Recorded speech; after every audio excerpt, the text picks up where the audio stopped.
Okay, so we're working on line 3 of The Girl Left Behind. Now, line 3 really has a pickup before that, which is the 2/8 notes on 0, 7 of line 2. So the last two notes of line 2 are, okay?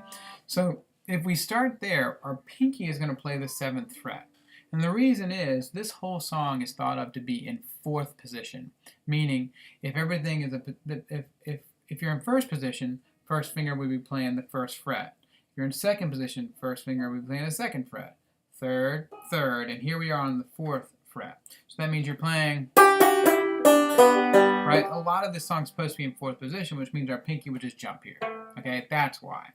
All right, so we're starting with our pinky on the 4th string, 7th fret. Okay, I, T, okay, that's the pickup.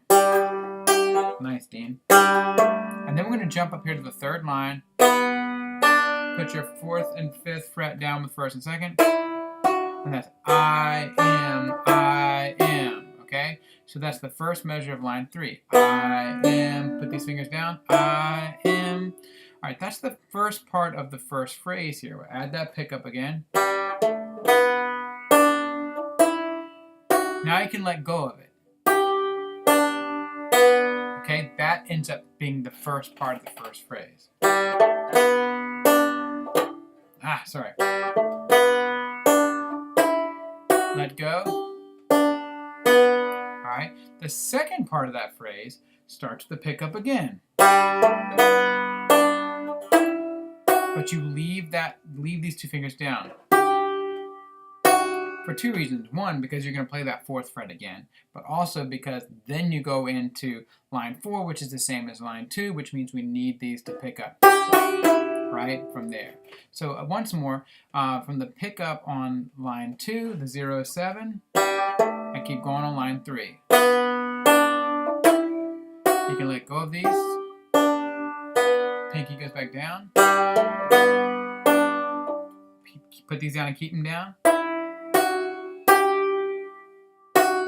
All right, one more time. You're going to start with the end of line 2. Let go. Start again. Keep these down. Okay, that gets you through line 3.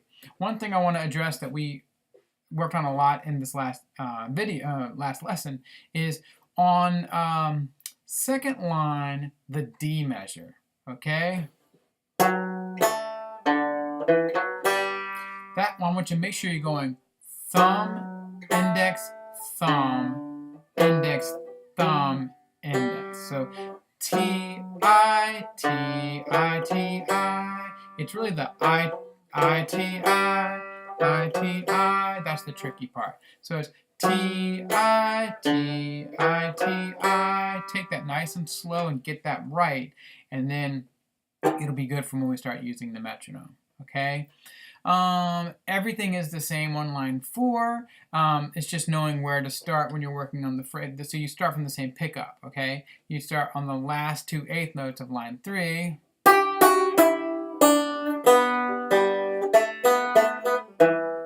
And then this measure ends up being the same as the 2nd line. And then the pinch. Okay, so working on that D measure there, T, I, T, I, T, I, will become really important. Okay, so we've knocked out line 3, we've fixed an issue on line 2, which is also part of line 4, and now it becomes working on it with the metronome. All right, with the metronome, we're going to, where are we at? We're going to let this run at 90 beats per minute. Hopefully that's not too annoying. The first thing you're going to want to do is get used to playing with the metronome. So you're going to start with the pickup and then play just the first measure. Okay? So you count 1, 2, 3. And then wait. Do it again. 1, 2, 3. 1, 2, 3. 1, 2, 3. And when that feels good, add the next measure. 1, 2, 3, 4. 1, 2, 3, 4. And then when you're ready to put that together with the first part, go ahead. 1, 2, 3.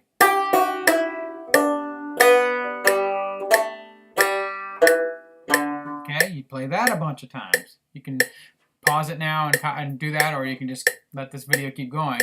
But once that feels good, look at the next measure. The next measure should be I. Okay? Include those last two notes because it's part of the phrase. And make sure there's that half note there on the last measure.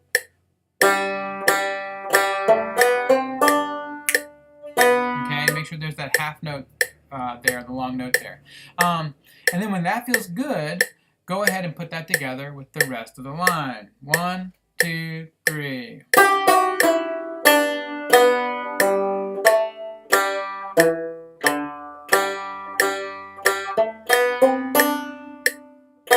Okay, let's just work on that. Cycle it back and forth. You can always take a breath. You don't have to do it constantly. You can let that run for as long as you want and then start over again. You don't have to go, well, I think you know what I'm trying to say. Don't feel like you need to cycle it and just give yourself a beat or two and start over again. Just give yourself some time.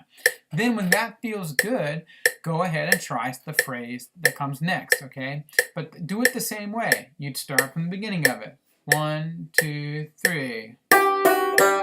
Whoops. 1, 2, 3.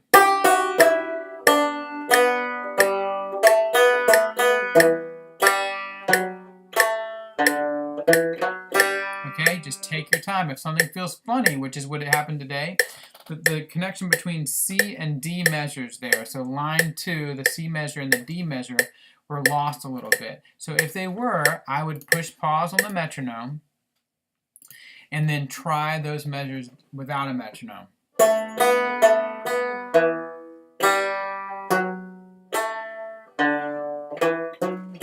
And when that felt good, I'd try it a little faster.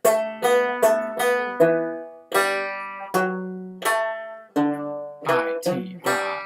And then I'd turn the metronome back on and play that part again. 1, 2, 3, 4.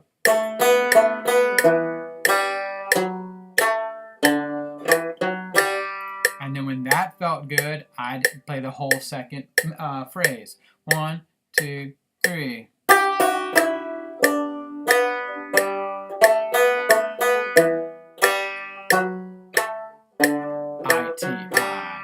Okay?